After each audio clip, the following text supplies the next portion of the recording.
کہ اگر تم اللہ سے محبت کرنا چاہتے ہو تو مجھ سے محبت کرو، تم اللہ کے محبوب خود بخود بن جاؤ۔ محبت رسول اور ادب رسول کے اوپر آج کے ان حالات میں جو چیز میں نے دیکھی اور جس سے مجھے تکلیف ہوتی ہے، میں یہ چاہتا ہوں کہ اسی آیت کی روشنی میں وہ آپ تک پہنچا دوں۔ اگر ایک بندے نے بھی عمل کر لیا تو میں سمجھوں گا کہ میرے آج کی تھکاوٹ جو ہے وہ دور ہو گئی۔ محبت رسول میرا عنوان ہے۔ حضرت محمود غزنوی کے دربار میں ایران کا بادشاہ حاضر ہوا اس قانونی معاملات کی صلاح مشورے کے لیے۔ سارا دن ملاقات ہوتی رہی، شام کو ضیافت ہوئی اور ایران کا بادشاہ آرام کے لیے جو ان کے لیے جگہ مختص کی تھی وہاں پہ چلا گیا۔ آدھی رات ہوئی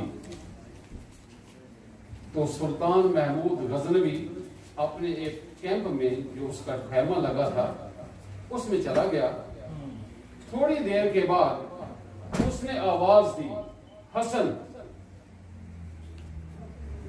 جو اس کا خادم تھا وہ دروازے کے اوپر کھڑا تھا، جیسے ہی سلطان محمود غزنوی نے آواز دی حسن، تو حسن پانی کا لوٹا اور ایک کنچی لے کر سلطان محمود غزنوی کے پاس چلا گیا۔ اس نے وضو فرمایا، واپس آیا تو وہ بادشاہ جو تھا ایران کا وہ دیکھ رہا تھا۔ اس نے اس خادم کو بلایا اور پوچھا کہ جب بادشاہ نے تمہیں آواز دی ہے تو تمہارا کام تھا پوچھنا کہ بادشاہ کو کس چیز کی ضرورت ہے؟ اس نے حسن کہا اور تو نے لوٹا لیا اور کنچی لی اور اس کے کمرے میں چلا گیا، ہو سکتا ہے اس کو کسی اور چیز کی ضرورت ہو۔ تو وہ خادم کہتا ہے کہ میرا نام محمد حسن ہے، اور بادشاہ جب وضو میں نہیں ہوتا تو میرے نام کے ساتھ محمد نہیں کہتا، میرے نام کے ساتھ صرف حسن کہتا ہے۔ اور میں یہ سمجھ جاتا ہوں کہ اس وقت محمود غزنوی کو وضو کی ضرورت ہے۔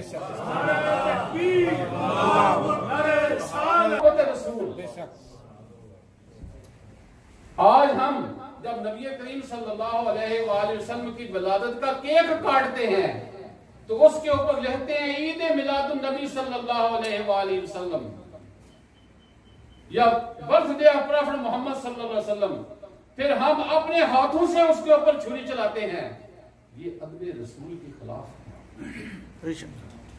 آج کے بعد اگر آپ نے کیک کاٹنا ہے تو کیک لے آئیں، جس نسبت سے آپ لا رہے ہیں سب کو پتا ہے کہ یہ حضور کی ولادت کا کیک ہے، تو وہ کٹ جائے گا کیک، اس کے اوپر چھری چلائیں، لیکن محمد کا نام لکھا ہو اور اس کے اوپر آپ چھری چلا کے کیک کھائیں تو یہ ادب رسول کے خلاف ہے، یہ ادب رسول کے خلاف ہے۔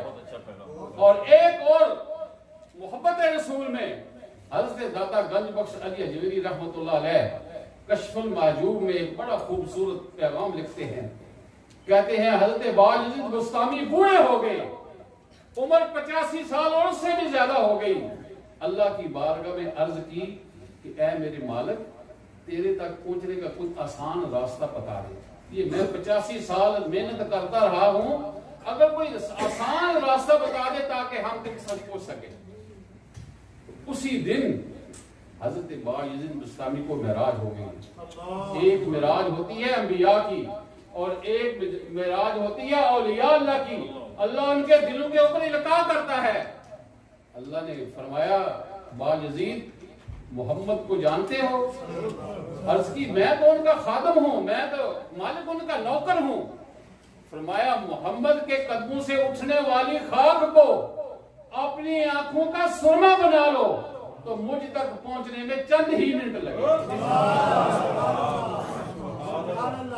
یہ جو آپ دیکھیں آپ کتنے خوش قسمت ہیں، دنیا میں بڑے بڑے اجتماع ہوتے ہیں، لوگ اکٹھے ہوتے ہیں، مگر اہل سنت پہ اللہ تعالیٰ کتنا مہربان ہے کہ جب ہمیں اکٹھا کرتا ہے تو اپنے محبوب کی ولادت کے دل کی طرف کرتا ہے۔ سبحان اللہ، سبحان اللہ اللہ۔ ہمیں حضور صلی اللہ علیہ وآلہ وسلم سے ٹوٹ ٹوٹ کر محبت کرنے کی توفیق عطا فرمائے، اور جن لوگوں نے اس محفل کا اہتمام کیا ہے، جس محبت کے ساتھ لوگ دور و نزدیک سے آئے ہیں، اور میں یہ دیکھ رہا ہوں کہ کتنی محبت کا اظہار کیا ہے، اللہ تعالیٰ سب کی اس حاضری کو اپنی بارگاہ میں قبول فرمائے۔ آمین، آمین۔